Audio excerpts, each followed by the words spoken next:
comment une crise financière, qui concerne a priori les banques et le secteur financier, peut-elle s'étendre progressivement à l'économie tout entière? Dans 3 minutes, vous saurez tout, ou du moins vous en saurez plus. Pour bien comprendre, on va imaginer une banque, mais une banque minuscule.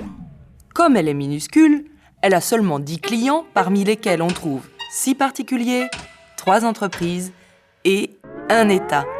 Un État minuscule qui s'appelle la Nanonésie, célèbre pour son ukulélé et pour ses palmiers nains. Mais revenons à notre banque miniature et penchons-nous sur son minuscule bilan comptable. Ici à droite, voici le passif, où figurent les ressources de la banque, ses fonds propres, les dépôts de ses clients et les prêts consentis par d'autres banques. De l'autre côté, voici l'actif, c'est-à-dire ce que la banque fait avec ses ressources. En gros, elle le prête à des particuliers, à des entreprises, à d'autres banques, et puis à ce client un peu spécial, la République de Nanonésie, dont l'économie florissante attire les capitaux du monde entier. Mais revenons encore au bilan. La banque paie des intérêts sur les sommes qu'elle a empruntées. Son passif lui coûte de l'argent. Heureusement, son actif lui en rapporte. Et comme la banque est gérée adroitement, l'actif rapporte plus que ce que coûte le passif. Le solde est positif. C'est comme ça que la banque paie les salaires de ses employés et fait des bénéfices. Tout va donc pour le mieux dans le meilleur des mondes minuscules, lorsque soudain, patatras. En Nanonésie, le général Yota vient de s'emparer du pouvoir et menace de ne pas rembourser la dette publique du pays. Rien n'est encore officiel, mais le risque suffit. Du jour au lendemain, plus personne ne veut prêter à la Nanonésie. Parmi les actifs de notre banque, ceux qui concernent la Nanonésie ne valent virtuellement plus rien. Si bien que le bilan de notre mini-banque bascule dans le négatif et qu'on commence à évoquer le spectre de la faillite.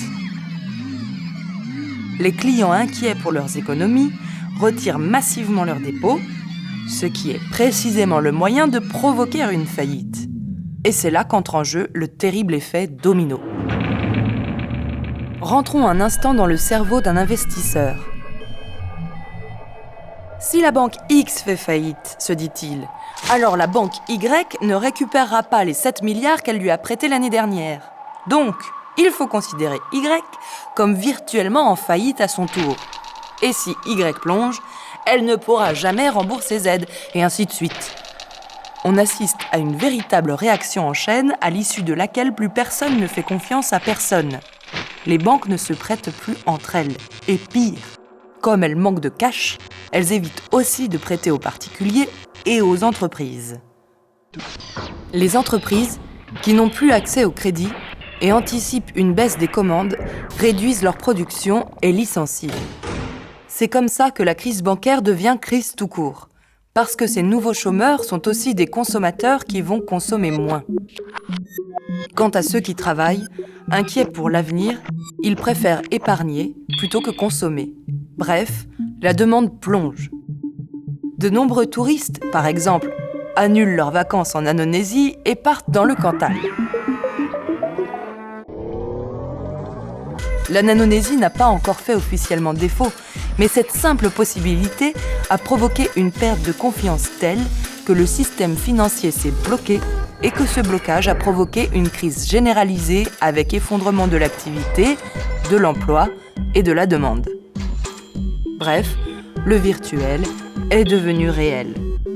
Ce sont de vrais emplois qui sont perdus et de vrais gens qui se retrouvent sans ressources. C'est parce que la sphère financière est connectée à l'économie tout entière que ces crises peuvent devenir un problème pour tout le monde. Pour éviter ce type de scénario catastrophe, les banques centrales peuvent prêter aux banques en difficulté. Elles font aussi respecter un certain nombre de règles de bonne conduite. Mais les règles ne suppriment pas entièrement le risque. Ah tiens, au fait, le général Yota a finalement décidé de payer ses dettes. Mais c'est trop tard. La crise est là et plus personne ne l'écoute.